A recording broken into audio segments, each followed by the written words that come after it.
First, welcome.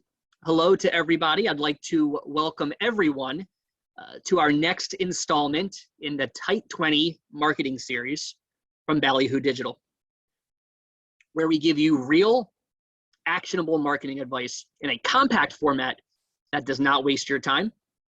Today, I will be your moderator. My name is Brian Petrovich. Today's episode will be 20 minutes of usable marketing advice. In episode 5 of our series, we talk about how to get fast marketing results using paid search and PPC advertising. We will also have a brief Q&A at the end, so please submit any questions via chat, and we will do our best to answer them as clearly as possible.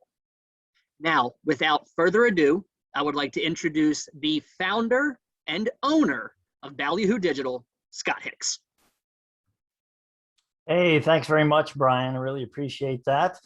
You have, I think you have a career in announcing if you should decide to leave us here. You know, Scott, I did go to school for radio, so I appreciate that. Oh, okay. Well, great. I didn't know that, Brian. That's terrific. Anyway, as Brian said, thank you all for attending. I appreciate you guys taking your time out of your day to hopefully learn a few things about marketing and particularly on the digital side of things. We've had tremendous success so far with this webinar series, and for those who are rejoining us after our earlier episodes, welcome back. And you'll be this is actually one of our first, really the first episode that dives into specific marketing channels. Initially, the idea was to have one episode for each of our marketing channels. For example, paid search ads, SEO, email marketing, etc. But it turns out, you know, because we want this to be compact, we're just not going to be able to get everything in 20 minutes. So we're going to call this episode 1 of X. There will be at least one additional episode for paid search discussions. And even though we're not really considering this a tutorial, there's so much to know about all of what we do. We really feel like we can help you build a foundation if you're starting to do your own marketing or just want to understand more about how all of these different marketing channels work. I think what we're going to do here, we're going to go ahead and get started. And let me, you guys can bear with me for just a moment.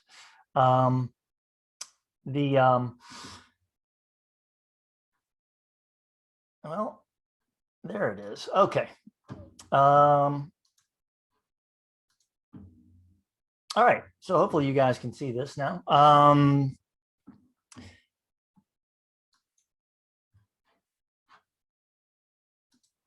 Okay. Paid search. What is it? That's, you know, it's a term that maybe not a lot of people are familiar with as paid search. It's sometimes called PPC advertising. And essentially it is, excuse me, it is sponsored advertising in search results. So essentially it's sort of a pay to play in search results. So if somebody's doing a search on Google, for example, and I have a great example for you here. Here's a search that we did earlier. If you search for Adidas running shoes, this is on your desktop. This is kind of what you might see. This area inside the box is the paid search area. You'll also find those sort of at the bottom of the screen as well. And you'll note that this is differentiated on the search results page with the little highlighted ads. Now we added the yellow highlights. Google has done this for a very long time and has played around with different ways of notifying any users that these are sponsored ads rather than organic search results, which you find below here. But anyway, they are usually delineated by this ad marker or some other sort of marker. You can change it anytime. So we're talking about Google here, actually, very specifically because Google is and always, probably always will be, or at least for the foreseeable future, this 800-pound gorilla. If you're doing any sort of paid search advertising, start with Google. Can you advertise on other search engines? Absolutely. But the caveat is you really should have your Google ads up and running close to perfectly before you even bother with any other channels, because Google has the highest by far portion of search in the country. So in case you want to look at this, and this might be important too, this is a screenshot from mobile, the same search on mobile, and this is what you can actually see on the screen without scrolling. This is important. We'll circle back to this in a minute. There's a term for this, but we'll get back to that momentarily. So what are the pros of doing paid search ads? Well, the results can be very fast. You can start showing up if you have a brand new business, or if you have a business that doesn't show up in organic results on search engines. You can start showing up within hours, literally. And you can, you can start getting clicks through to your site. You can start driving traffic or driving purchases almost immediately. If you're a smaller company and you have some big competitors who've been around for a while, paid search advertising really levels the playing field. You can be right up there with the big guys or the other competitors, right there at the top of search results. And again, in almost no time. Even if you're not showing up in those organic listings, or even if they've been around for a long time, if you're doing paid search right, you can be pretty, very prominent. And most of your customers, the people who click through on those ads, they're not going to know that you're any smaller or newer than any of the other existing advertisers. So it's a really great way to get things moving quickly. That doesn't mean that there aren't some pitfalls. And here's a great pro for this: grab real estate. This is I mentioned that you could only see part of the things on the mobile device. We call that screen real estate, and there's a limited amount of it regardless of what the screen size is. On mobile is a very small amount of screen real estate, but even on desktop, you still have only a handful of listings that can show up before you have to scroll down. So even if you are showing up well in regular search results below the ads, it often makes sense to make sure you get up at the top too. So if you show up twice on a page, once for organic and once for ads, that doesn't quite double your chances of somebody clicking through to your site exactly, but it does increase your visibility, and it increases the odds that somebody's going to visit you. And that's really what we're trying to do. We're trying to drive traffic. We're trying to drive purchases, things like that. Now, if we want to go back, actually, one of the things that you may have noticed in those in the screenshot I had was there's some shopping ads as well. So if you sell specific products, if you're an e-commerce company, again, that's same principles apply. It's an easy way or fast way to get your products out there and advertised alongside other competitors. And it's a little different, obviously, but a lot of the principles are very much the same, and we'll go over some of the differences later on when we'll do a little segment probably in our next episode about e-commerce specifically. So are there downsides? Yeah, there's downsides to everything. There's a balance and that's why there's so many digital marketing channels. If one of them worked perfectly, then we wouldn't need the others. But one of the downsides, well, the results can be fast, but this is, I will say that is one of the fastest ways to lose money if you don't know what you're doing with paid search. And here's a great example of this, the best example I could come up with. It's not a perfect analogy, but this is a craps table, and I am not a craps player. I know a very little bit about it, but if you've never played craps before, or even if you do, you know that this is exceptionally complicated game where there are a lot of things. So if you were going into PPC completely blind, would be like going up to a craps table, knowing nothing about it other than maybe that it's played with dice, and learning as you go, as you bet. That's a pretty close analogy to PPC. If you have to learn as you're paying, you can run through a lot of money really fast. I don't recommend it in a casino. I don't recommend it for PPC. So you just have to be careful and try to get some knowledge beforehand instead of jumping in. I have talked to any number of different clients in the past who've tried to do this on their own, and it just, again, without some knowledge of forethought, some experience or expertise or good advice on your side, it's really easy to throw away money. And clicks can be expensive. This is really, honestly, losing money quickly is probably the biggest downside, again, and that's only if you're unprepared. Expensive clicks isn't necessarily a downside,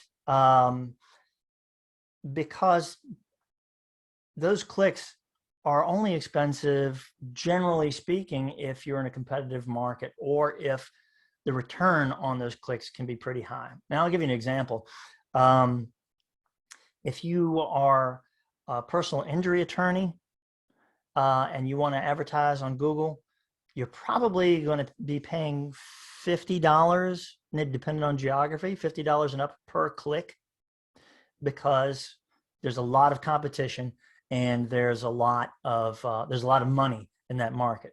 But it can go all the way, it can go well down from there. I have clients who will pay $2 for a click or $1.50 for a click. It just depends on what it is that you're promoting and how much competition is in your marketplace. If you're competing nationally, it's going to be a little more expensive, most likely. But if you're a local business and you want to compete in just your geography, then you tend to have less competition, and so clicks can be less expensive. So how does it work? Well, this is basically how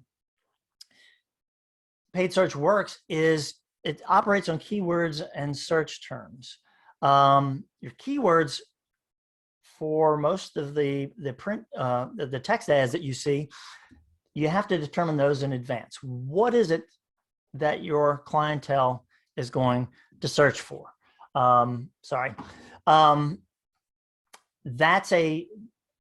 That's really what you're doing, is you're choosing these keywords based on how people are going to try to search for your products or services. And then, this going once, going twice, what happens is when you bid on those search terms and somebody types in those search terms into a search engine, or they speak them into their phone or what have you, there's an immediate auction that happens for those search terms. So you've got a bunch of companies that may be bidding on the same search terms that you're bidding on, or same keywords, and an auction happens instantaneously, wherein the advertiser who is bidding highest may actually win the auction and be placed at the top of those results, or the advertisers that are willing to pay the most, with some caveats, can show up at the top of those results. Now here's the caveat: the quality counts. The quality of your ads, the quality of the keywords that you're searching for, how they all relate to the products and services you are trying to sell on your website.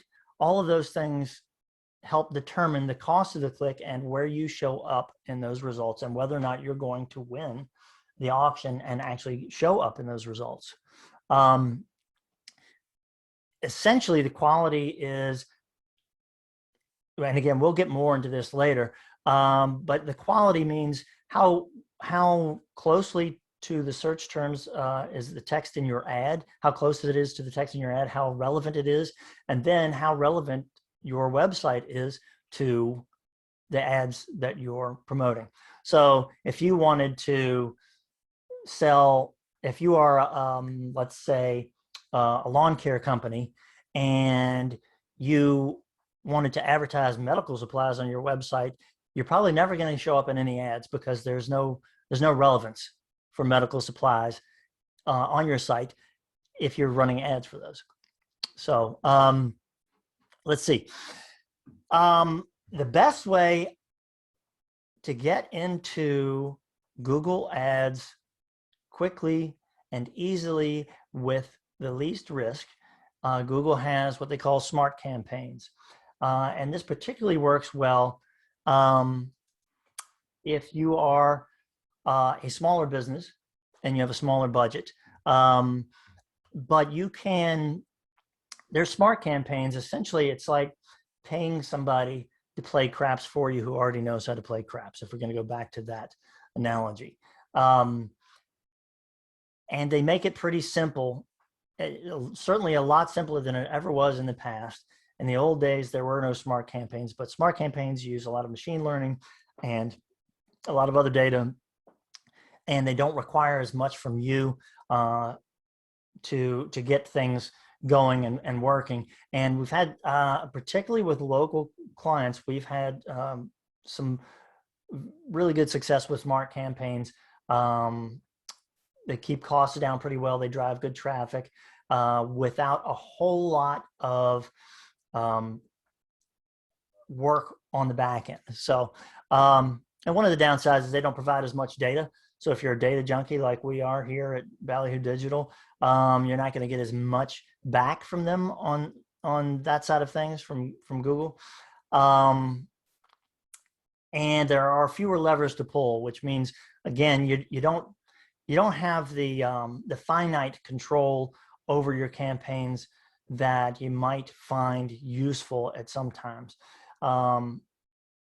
Running a manual Google ad campaign, there are a ton of things that you can adjust. Anything from the times of day that you want your ads to show, to whether or not you want to increase bidding for certain types of devices. You know, there are just a million little things that you can play around with on there to really fine tune your targeting. Anyway, but smart campaigns, if you want to start out, that's the first thing that I would take a look at. If you want to do this on your own, particularly if you're a smaller organization, you have a smaller budget and you want to learn, this is a great way to do it. And we're already at the 25-minute mark. I really try to keep this within 20 minutes, and it seems impossible every week. I already feel like I've spoken too fast and given too much information, but if you have some questions now, we'd love to hear them. And let's see what we got. Yeah, absolutely. Thank you, Scott. Scott, we do have a few questions. This first question was actually sent in, and I think it's a good one, actually. And the question is, what is better, SEO or PPC? Better. That's a great question. Neither. So they're equally, I would say they're equally important for most businesses. The pro of, going back to the pro of paid search, that it is you can get results quickly. That's probably the biggest pro there is for that, and you don't get that, generally speaking, with SEO. On the other hand, historically, people have clicked through on SEO, that is the organic search results below the ads. They tend to trust those listings more on the search results page than PPC. So you can get more valuable clicks from that. That's a lot of that is changing though, because again, it's a screen real estate thing, and people are much more on their devices than they are on desktops anymore. So any stigmas with ads have kind of diminished over the years. But for most companies, I would recommend, depending on what it is you're trying to do, it's certainly worthwhile to pursue both in most cases. Great. Thank you, Scott. Sure. Next question, another really good question. How do I know what keywords are right for my business?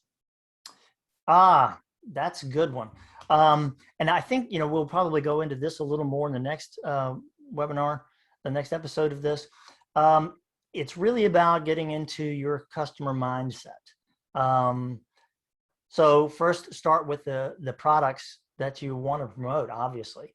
And what do your clients or customers, what do they call them? You have to think in the terminology that they do. Jargon is often the bane of keywords. Every industry has its own jargon. But if you are doing business to consumer sales in particular, consumers tend to simplify the ways that they search for things, and they simplify the language they use.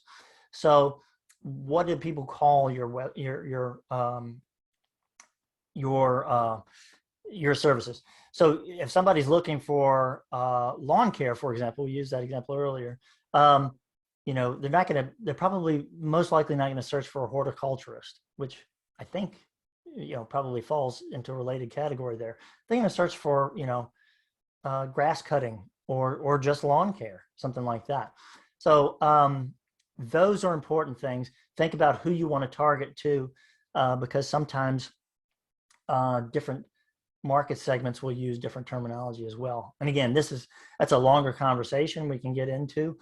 Smart campaigns will help short circuit that, because they can they'll take a look at your website and help choose keywords for you.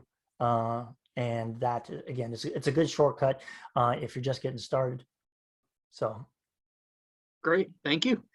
We've got a couple more rolling in here. I love it. The next question, how long should I run my paid, how long should I run my paid search campaign? It's expensive, so will it work in a short-term campaign? It can. And what I usually tell our clients is we generally like it within 60 days. We can get practically any campaign fine-tuned within 60 days. The good thing about paid search is that you can set your own budget. When you're in sort of this optimization phase, that first 60 days or so, the amount that you spend, it should be looked at, partly as research, because it does take a little bit of time to optimize, to get your own things right, and for Google's algorithm to understand the quality of your ads and things like that. So how long you run it, I'd run until you absolutely know that it's not working anymore. I know that's sort of open-ended, but again, if you go back to our earlier episodes of this, we talked a bit about knowing your audience, knowing what it is you're trying to promote, and really knowing the costs. So how much, before doing any paid search advertising, I'd say, well, how much can I pay for a click? How much can I absorb as a cost for a lead, for a good lead? What is my average cost of a lifetime value of a customer? When you're able to do all that math, you can work your way backwards to the maximum amount you can pay for clicks. And it can be very clear. And again, we highly recommend this, and this is the way we do things, that those numbers before you start, because then you'll know for sure whether or not you're hitting your target, or you're coming in under your target cost per lead. Great, absolutely. And this is the final question, Scott, but it's a good question and a very important question. And it's simply, how much should my budget be? And it seems like every one of my answers it depends, but it always does. Every business is different. Every client I've ever worked with, and we've ever worked with at Ballyhoo Digital, has had different needs, even if they're in the same industry. So, your budget should, if you're working backwards from what you can afford to pay for a lead, then your budget really should be a function of that. So, do you need 10 leads to make a sale? And what are the costs of those leads? And how many sales do you want to make in a month? If you need to make one sale a month and you only need 10 leads to do that, how many clicks is it going to take to get to a lead? How much is the cost per click? Smaller businesses, I'd say smaller local businesses, if you really want to get started, if you have like a sort of compact geographic area that you want to get started in, again, depending on the type of industry you're in, you know, a lot of times $300 to $500 a month is an acceptable amount to spend on ads. It should provide you some information, and again, as your campaigns sort of mature, and you're able to optimize them a little bit more, or Google, in the case of smart campaigns, is able to optimize a little more, you should get more results for the same amount of money. If your ads are, and this is one of the other great things, is that if your ads are being profitable, if they're actually driving sales for you in a profitable manner, then it's just a matter of twisting the dial, turn up the budget, because then it's just like any other good marketing, it's an investment. As long as you're getting a positive return out of it, you can dial it up to whatever you need to. Again, with the understanding that at some point there's going to be very marginal gains on how much more you spend. So, but you know, those are some basic principles to keep in mind. Know your numbers first of all before you start any of it, and that will help you determine a budget, and absolutely help you determine, you know, whether or not you're being successful with your marketing. Great. Thank you so much. That is it for the questions today, Scott. You are off the hook. I appreciate it, Brian. Thank you again, everyone, for attending. I hope this was helpful. Again, we'll do a little more detailed on this in the next episode, and we hope to see you for that one. Thanks again.